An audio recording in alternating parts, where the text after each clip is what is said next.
This is huge.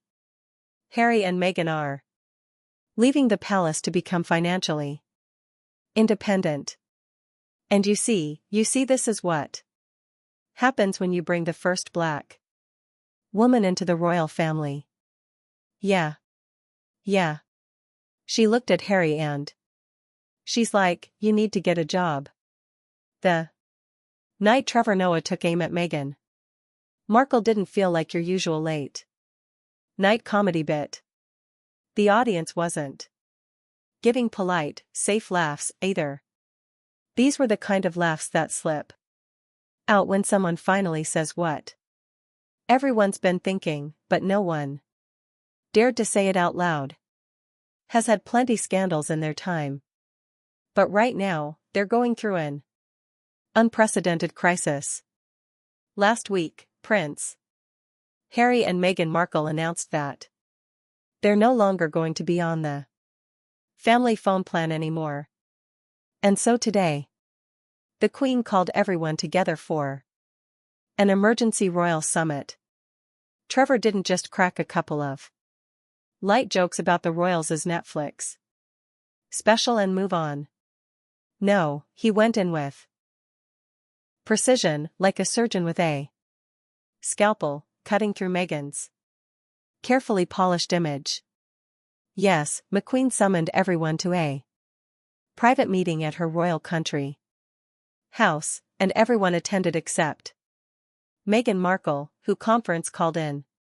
And I'll be honest, I don't blame Meghan for not going, because nothing good happens when white people invite you to the countryside.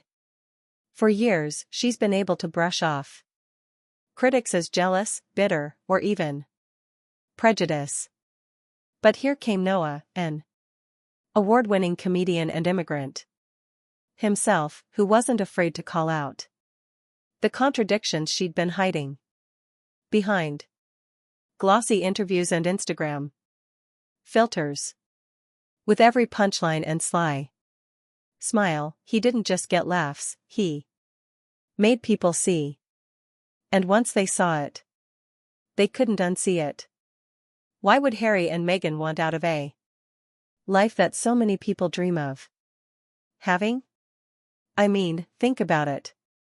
We kiss frogs to try and become royalty. Huh? The only thing I've ever gotten is frog herpes. But for Harry and Meghan in particular, the reality of being a royal couple has been far from a fairy tale. What really made the takedown sting was how he opened. Meghan's PR team probably never thought anyone would challenge her strongest talking point, race. Most comedians tiptoe around it. But Trevor, with his South African background and first-hand experience with racial identity, he went straight for it. He highlighted the coded language used in Meghan's coverage, but then flipped the script, mocking the way she used those same narratives whenever it benefited her. Meghan was everything people didn't want in the royal family. She's black. She's from the middle class. She's a divorce. And worst of all, she said the American version of The Office is way better. And then came the brutal part of her marriage. Trevor painted it as less a fairy tale and more as a case study. Harry became the out-of-work prince, clinging to relevance, while Meghan was the Hollywood pro who worked her way right into royalty. The sharpest blow. Noah joking about Harry hustling for cartoon voiceover roles while Meghan worked the industry crowd. It was funny. Yes, but it was also painfully revealing. That moment on Trevor Noah's show wasn't just funny, it was flat out humiliating.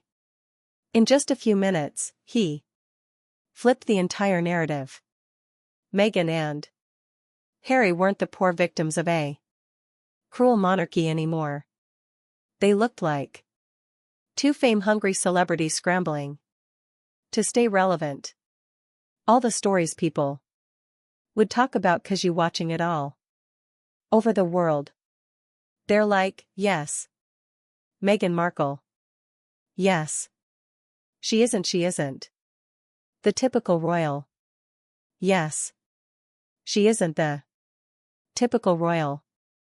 What we mean is yes. Typical royal. She comes from an unconventional family. Yes. Very different family. With one sharp routine, Trevor managed to turn Meghan's polished global humanitarian image into a running joke. And the laugh was so strong, even the studio band couldn't hold back. And that was just round one. Because once Noah cracked that door open, the floodgates burst.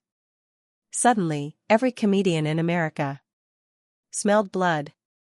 Late-night hosts, podcasters, sketch shows, everyone lined up to take their shot. And trust me, they weren't holding back with the safe royal one-liners. Trevor Noah didn't just wake up one day and decide, let's roast Meghan and Harry for fun. No. The reason his bit worked so well is because Meghan and Harry basically set themselves up for it. I mean, just look at a few of these stories.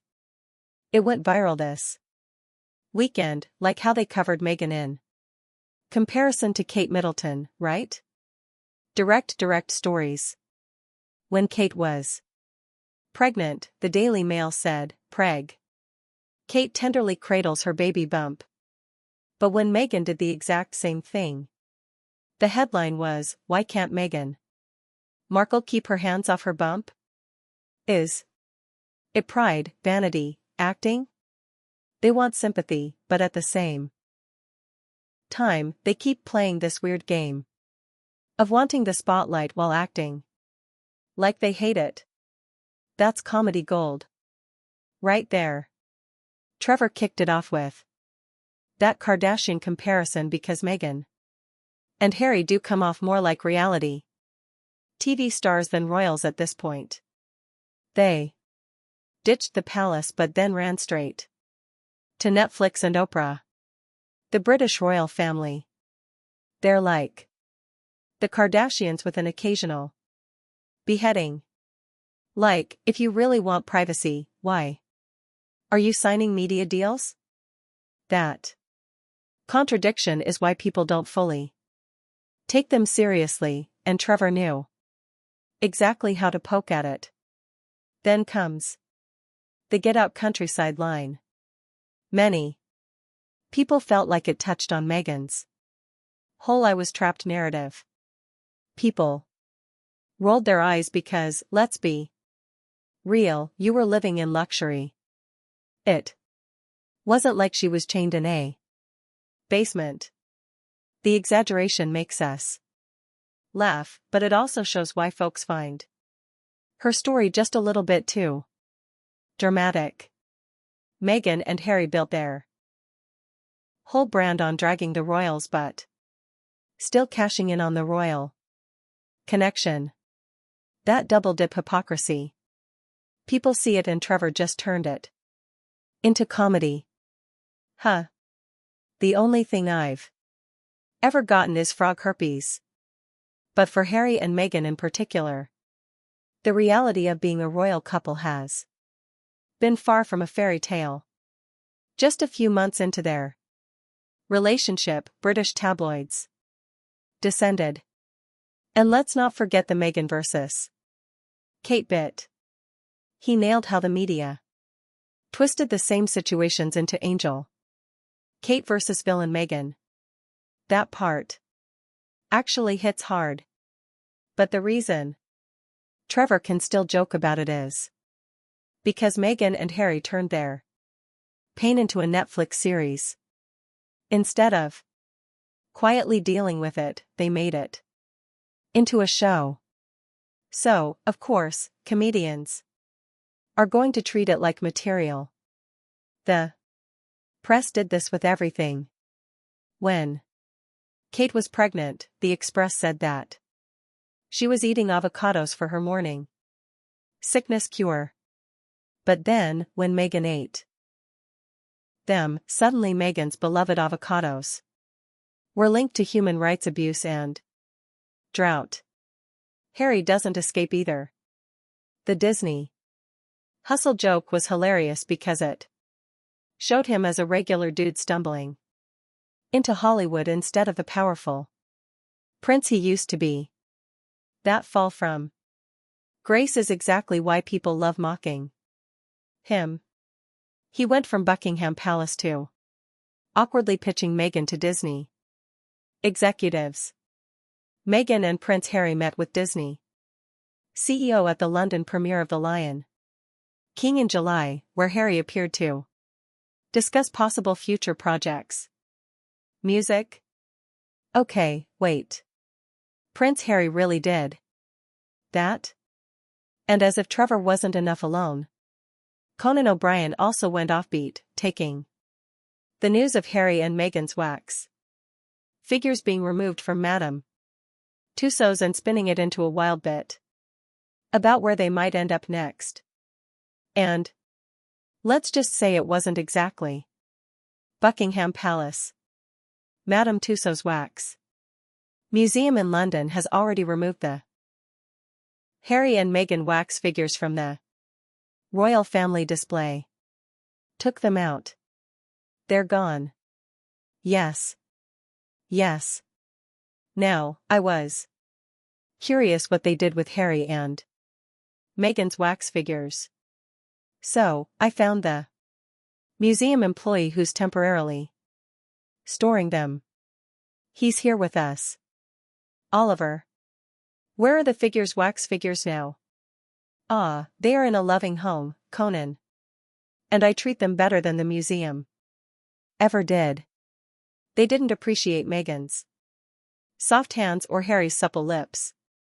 You know, Saturday Night Live turned them into a running gag with Mikey Day stumbling around as a clueless Prince Harry while other cast members clowned Meghan's big fashion moments, making her look more outdated than iconic.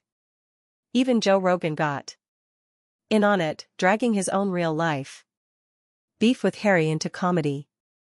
Instead of getting mad at Harry's comments, Rogan joked that his first thought was, wait, does he actually have a point?